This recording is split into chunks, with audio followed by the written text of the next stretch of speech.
que vai falar pela liderança da minoria. Prazo máximo de 6 minutos. Obrigado, senhor presidente, senhoras e senhores parlamentares. Ontem nós falamos no pedido de informação dirigido ao Ministério de Minas e Energias para ter acesso a uma nota técnica de Furnas e da Eletrosul que mostram que há um assodamento do governo em relação à usina Belo Monte. Os latinos e os romanos tinham uma expressão chamada festina lente, que quer dizer apressa-te devagar. Ou seja, é necessário ter ritmo, ter determinação, mas fazer com responsabilidade. E o que nós estamos querendo cobrar do governo é mais planejamento, responsabilidade na gestão e evitar que o atropelamento acabe prejudicando projetos importantes do Brasil e acabe atropelando o processo de discussão e votação no Congresso Nacional. Por isso destaco aqui 5 pontos dos últimos dias para mostrar quais têm sido as prioridades do governo e como há uma distância muito grande entre a expectativa criada e as ações do governo, particularmente em relação ao Congresso Nacional e as expectativas da sociedade brasileira. Primeiro, o governo manda o projeto da Lei de Diretrizes Orçamentárias que, fundamentalmente, retira do Congresso Nacional o poder de atribuição constitucional de fiscalização sobre os investimentos e a possibilidade de interrupção de obras apontadas com irregularidades pelo Tribunal de Contas da União. O que faz o Executivo? Altera a sistemática de controle de obras e serviços com indícios de irregularidades graves apontadas pelo Tribunal de Contas da União.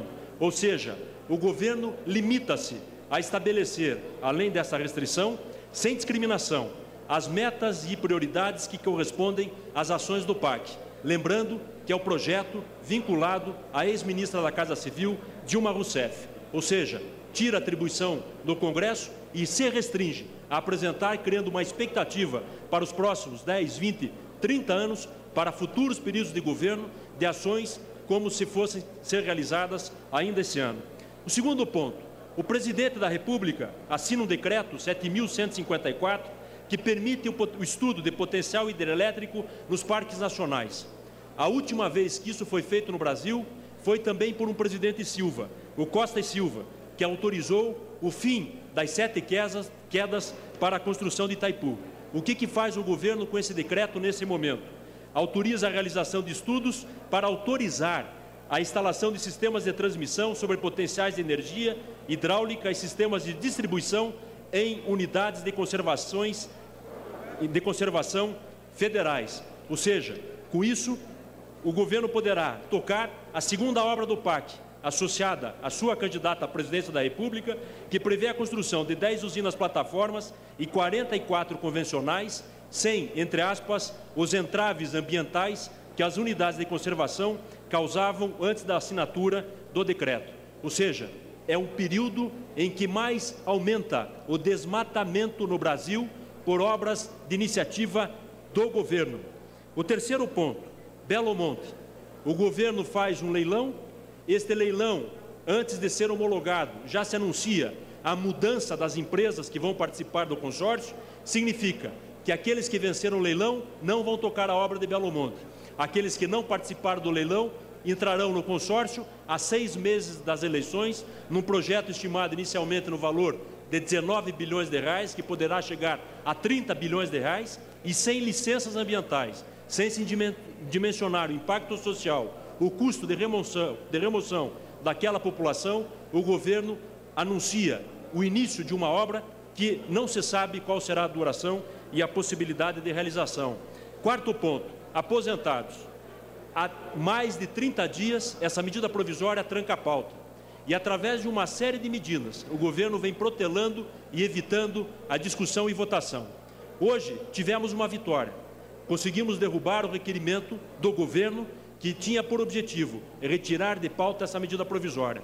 Vamos manter, no bom sentido, sob a pressão do regimento da Câmara dos Deputados. E por que é necessário enfrentar isso?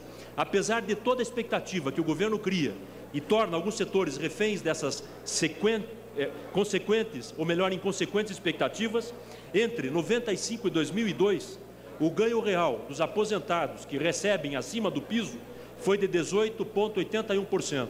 Repetindo, entre 95 e 2002, o ganho real foi de 18,81%. Neste período de governo, entre 2003 e 2010, o ganho real dos aposentados que recebem acima do piso foi de 3,50%. Repetindo, 3,50%, 5 vezes menos do que o ganho real no último período de governo.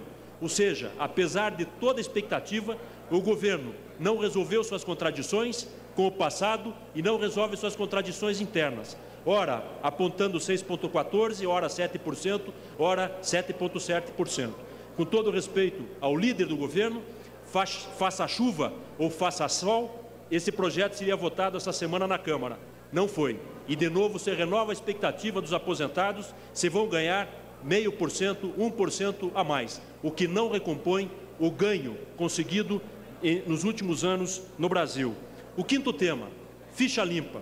Vitória importante hoje no regime de urgência, mas é fundamental que se vote o regime de urgência em sessão extraordinária para que se possa votar na terça-feira, para ir ao Senado e que se consiga que tenha vigência, vigor e prevaleça para este ano. E, por fim, a sexta contradição nos últimos dias com o governo, só para constar um assunto que... Deputado. Obrigado, presidente. Para concluir, um assunto que merecerá uma atenção mais detalhada nos próximos dias. Hoje, um dos maiores doleiros do Brasil, que já foi investigado em CPIs nessa Câmara, Lúcio Bolonha Funaro, fez afirmações consistentes ou impactantes na CPI das ONGs do Senado. Ou ele é um irresponsável, ou ele tem elementos, através de acordos que fez com o Ministério Público Federal para as acusações que lá foram realizadas. Acusou de forma direta o ex-tesoureiro do PT, Vacari Neto, por vinculação com desvios de recursos de cooperativa e com relação ao esquema de financiamento do mensalão e com relação à interferência em recursos dos fundos de pensão. Acusou o ex-ministro da Casa Civil, acusou a Petrobras de relação de forma irregular com uma offshore instalada no exterior, que, segundo ele, movimenta mais de 1 bilhão e 500 milhões.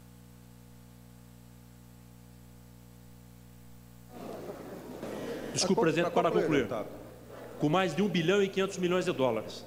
Esse tema é sensível, provoca reação, nós vamos dar consequência a essa investigação, mas esses 6 temas servem para mostrar a pressa do governo e a forma, talvez inconsequente, é o tempo que vai responder, de 6 temas que provocam imensa contradição, imenso o mal-estar, mas demonstram falta de clareza e de firmeza com relação a projetos de infraestrutura e com relação à preocupação social do governo. Está aí a diferença. 18,8% de ganho real dos aposentados acima do piso entre 1995 e 2002 e 3,5% nos últimos 7 anos no Brasil.